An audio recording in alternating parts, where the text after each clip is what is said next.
guys, and welcome back to Feminist World YouTube channel. So today we're talking about starting a new routine. So I'm going to give you guys all the tips and tricks that I have cultivated in my life of starting a new routine, okay? So get your pen, get your paper, get your phone, get your notes, whatever you need, so you can write down these key points that I'm going to give you in order to start a new routine. Want to create a healthy new habit that sticks around. Sometimes we accomplish them, but sometimes there are roadblocks to prevent us to accomplishing what we want to do. In order for us to avoid roadblocks, we need to create a plan. This video is going to help you set up a new routine so that you can set goals and you can accomplish the things that you want out of your life. Number one is to decide what you need to be in your routine. Basically asking yourself, do you want to exercise more? Do you want to drink more water? Do you want more alone time? So knowing what is important to you is the key to success. So knowing what you want to do in the beginning is going to set you up for success. So before you even start anything, know what is important to you and know what is needed of you in order to start this routine. Number two is to set small goals. So set those big goals and then turn them into small goals. And remember to break each goal down into small chunks. So you don't want to be overwhelmed with a large goal. You want to break them down so that it is more manageable for you and is better for your mental stage. Because you'll become less overwhelmed when you see something that's small versus something that's big, and it kind of like, it scares you. So take that big goal and continue to break it down into smaller chunks, so where you're able to manage it without feeling overwhelmed. So for example, what if one of your goals is to eat healthy? So right off the bat, you can't just jump in and say I want to eat healthy. What you can do is you can take that big goal of saying I want to become more healthier and then break it down. Okay, so let's say day by day. So today I'm going to start off maybe putting fruits into my meal today. And then the next day, maybe, adding some greens into my meal today. So I'm taking that big healthy goal because it's so big that I'm doing it in bite size. And so now instead of me taking it to say boom, I'm just taking it day by day. So each day I'm going to add something new into my diet so that I can become that ultimate goal, which is to be healthier. So the third key point is to create a layout plan. So start with 1 week at a time and start with one small goal. Write it out. So if you don't have a planner, if you do not have a planner, listen, you can go to Walmart and get a simple planner. Write it out on every day. Write out what you want to accomplish for the week. So go ahead and plan ahead. So for today, say for instance, today is I think today is Thursday. So I'm saying every Thursday I'm going to go into my planner and I'm going to write out a week's worth of things that I want to accomplish. I mean, I'm going to start off small. It's not going to be big. It's going to be small. And I want you guys to learn how to celebrate those small steps. Because if you don't know how to celebrate those small steps, you're not going to celebrate a big step. Okay, so start off small. And it's every day I want you to celebrate those small steps that you accomplish. Because at the end of the day, it's going to help you and it's going to build you up so that when you do, boom, when you finally say that I am at my healthiest stage, then you get to celebrate yourself, you. So the next one, and the most important one, is to be consistent with time. So say for instance, one of your goals is to walk more. So when I say be consistent with time, how about you walk every day or walk the amount of days that you want to walk in that week at the same time? Create a routine. Or start accomplishing your goals in the early morning so that you don't lose motivation throughout the day. Again, so it's going back to the planner. You don't know the amount of time that you have throughout the day if you have not written your schedule down. So I want you guys to get in the habit of writing your schedule down. And it will give you a clear on paper vision of how much time do you have, how much free time do you have. So say for instance, you just realize your only free time is in the morning, let's say 6 to 7 o'clock. Okay, so 6 to 7 o'clock is the time to use and that you go for a walk before the whole world wakes up, before your whole to-do list becomes in effect. Or your free time is after work. Okay, so now you're gonna plan your goals throughout that free time after work. So you don't go straight home after work. No, you're gonna go straight to the gym, because you already know once you get home, you're not gonna leave home. So write down everything in your planner, and then it will help you figure out how much it's going to allow you to be more consistent with your time. So the 5th key point is to be prepared. So when you're deciding on creating a new routine, make sure that you have everything in place. Okay, and it is so important to be prepared, because we don't want to have excuses as to why we can't do stuff, and we're not going to wait until the day of to get prepared for our goal. Say for instance, one of your goals is to, let's say, I'm going to clean the house every Sunday morning. That's a goal of yours. That's something that you want to do. You're not going to wait till Saturday morning to see if the vacuum cleaner works. You're not. What if it don't work? What you gonna do? You're not gonna wait until Sunday to go and buy cleaning supplies to clean the house. No, you're gonna prepare maybe Wednesday or Thursday. Go to the store in your planner. You're gonna write down, go to the store and buy some cleaners, because I know I'm going to be cleaning the house on Sunday. That's what I mean about being prepared. Prepare yourself before the goal or step is to make fun. So getting into a new routine or starting something new sometimes it cannot be fun at all. It can, like I said in the beginning, it can be dreadful. For me, starting a new routine has been dreadful, because I like things to be the same. You know, when it comes to changes and things changing, sometimes I don't like it.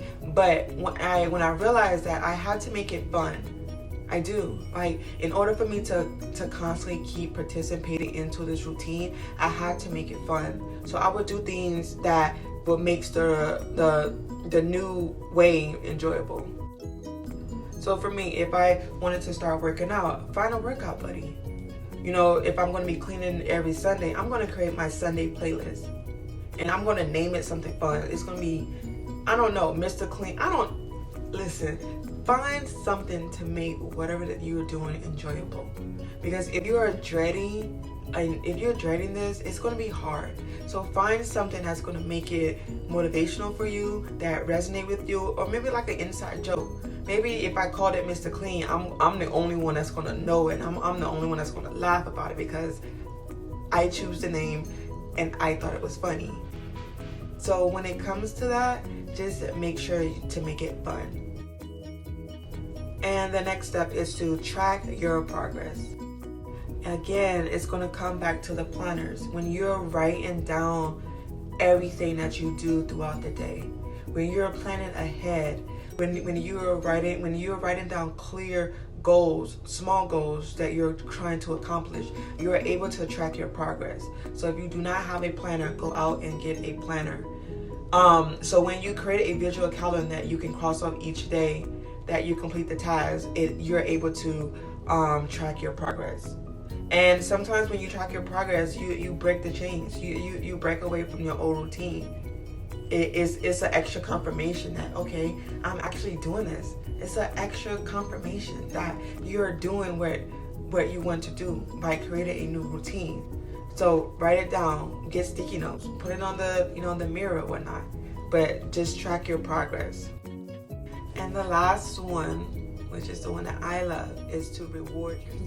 But I love this last key point, but I had to learn how to incorporate it into my new routine. So let's say for me, I rewarded myself after 3 months of starting a routine, because after 3 months I felt like, okay, it's not new to me no more. I'm already in the motion from it. I'm already in the motion. Like it's happening to me. It's just becoming another habit. So I rewarded myself. Like I took myself out to eat. Maybe I bought some new shoes. Like I did something nice for myself. So as you're going through this new routine, don't forget about the progress that you made Okay, don't forget about it and reward yourself along the way. So for me, I do mine every 3 months. So for you, it may be every month. Maybe because it's becoming, it's taking you a little bit longer. Or maybe that 1 month is keeping you motivated. Or maybe you are rewarding yourself every 6 months or whatever your goal is, whatever you are trying to incorporate into your life, you make sure that you reward you at the end of the day. Okay, it's so important. I want you guys to take this serious, to create a routine, but I also want you guys to make it fun, and I also want you guys to reward yourself along the way. Okay, so that was the last one. So I'm going to go back and give you guys the key points. So decide what you need to be in your routine. You set small goals. You lay out a plan. Come on, lay out a plan. Know what you're trying to accomplish. Be consistent with time. Be prepared. Make it fun. Okay, track your progress, and at the end of the day, you're going to reward yourself. Okay, thank you guys so much for watching this video. I hope you guys took some key points from it. Make sure you guys like it. If you have something to say, put it in the comments below. If you have something that you do to start a new routine, let us know. Help us out. We are a community. And make sure you click the subscribe button because we have more videos on the way. Thank you guys. Hi guys, and welcome back to Feminist World YouTube channel. So today I want to give you guys tips on things that you can do by yourself.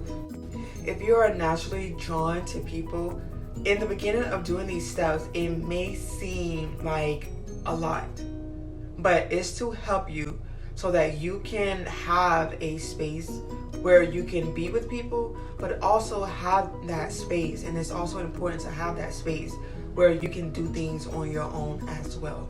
We don't want to be codependent on just hanging around other people. We are teaching each other how to benefit from just being ourselves and being by ourselves.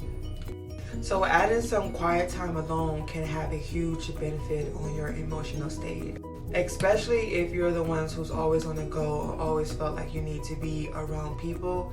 This is just going to slow you down and bring you some sort of peace within yourself. So I'm just going to give you some things that you can try on your own. So the first one is taking yourself out on a dinner. No, in the beginning, I was kind of afraid to take myself out to eat by myself. But listen, if you are afraid to go out to eat by yourself, take along a book. Is there a book that you're reading that you can actually read? Take your journal. If you enjoyed writing, take your journal. If you like listen to music, take your headphones and you can actually listen to music. Sometimes in the beginning, I took my laptop with me. I took my work with me out to eat. Because I was so shy in the beginning, where I didn't want people, oh my gosh, she's eating alone. But in the end, I freaking love eating by myself because I go at my own pace. And so if I'm bringing other stuff with me, I am at my own pace. So when you go to the movies alone, you have that opportunity to focus on that film and what you can get from that movie, versus when you go in with a group of people. Not necessarily that you're chit-chatting the movies, but it's kind of hard for you to focus because now you want to engage with other people and you're worrying about, okay, what do they think about the movie in X, Y, and Z? But if you take yourself, you're able to enjoy that movie alone. Listen, learn and get into taking yourself out to dinner. It doesn't have to be dinner. It can be lunch. It can be breakfast. I started off with dinner, and then I actually moved I'm started taking myself to brunch by myself, to lunch, to dinner, to dessert. I'm doing it all by myself. And just a reminder, it may seem a little weird at first, especially if you've never done it before, especially if you are that type of... and when you take yourself out to the movies, it's less awkward because it's dark.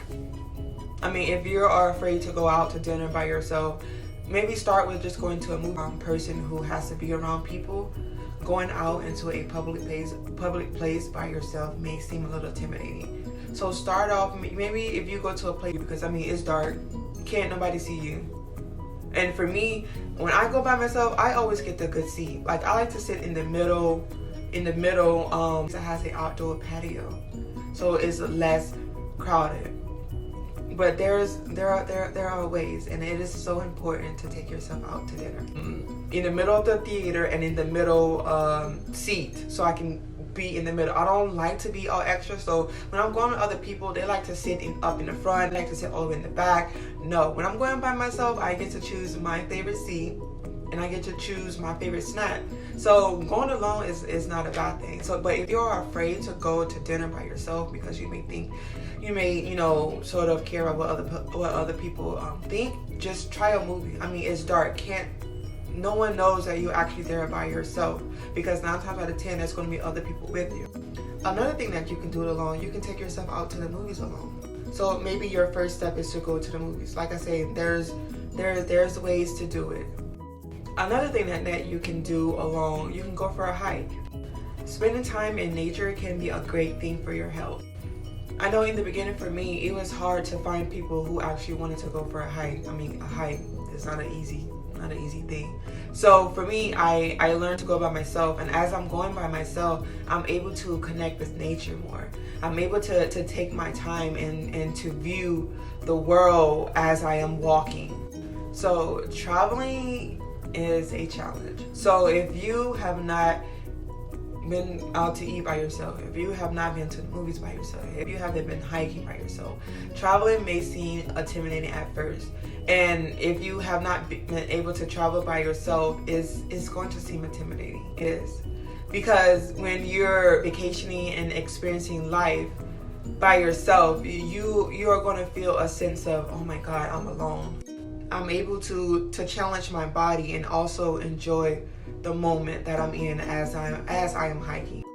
Also, very important reminder, as you do take this hike on your own, make sure you take the precautions of letting people know where you at. If you're going at night, make sure you have your flashlight, make sure you have, your keys, something to make sure that you are protected. But like all of those other things, you have to remind yourself, I am able to experience this for myself, not for other people. Not to say that I am, but I took the time out to do this for myself. So at the end of the day, it's all to reward you. It's all for your benefit.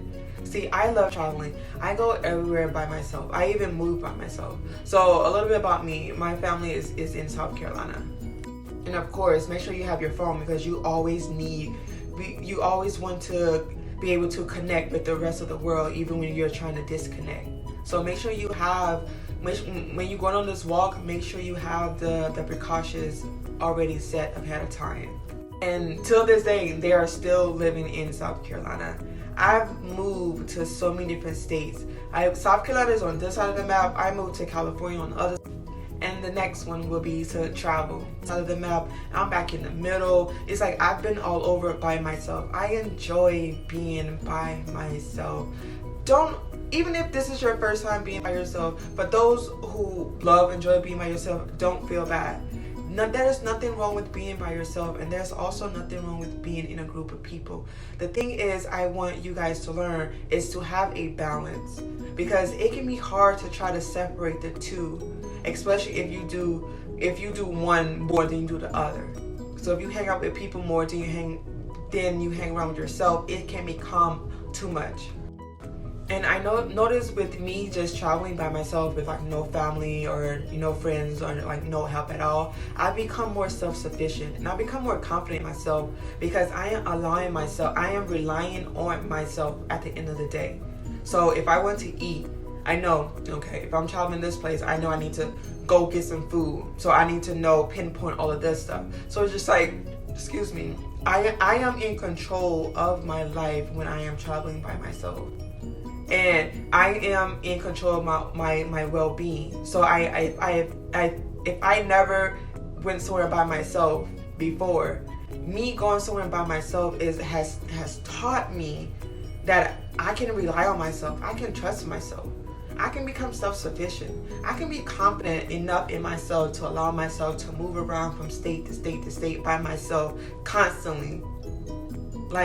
So if you never traveled before by yourself, don't feel like it's intimidating. It's going to feel like that in the beginning, but trust and believe me, if you do small stuff by yourself, like taking yourself out to dinner, going to the movies, going for a hike. When it's time for you to actually travel, you will have another thing that you can do is you can visit a museum. Confidence and is self-sufficient enough to be able to build something outside of just staying in one place.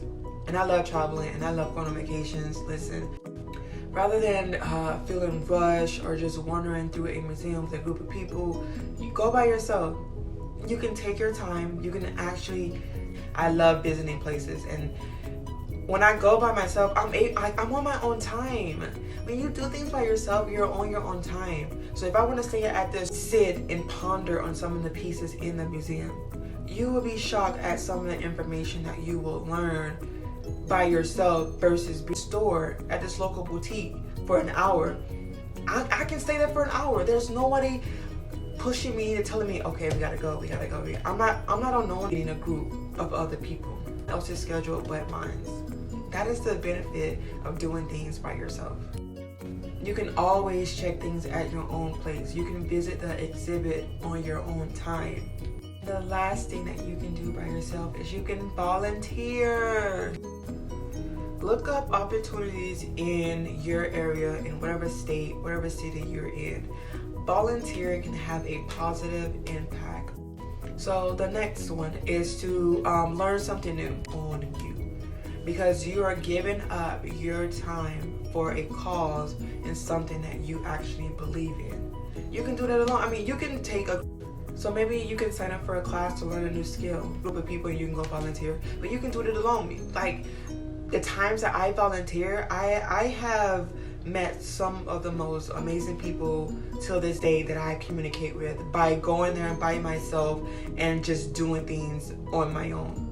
So look up the volunteer stuff. It can be something like cooking, your favorite hobby, art, dance, writing, painting, your area. Google it.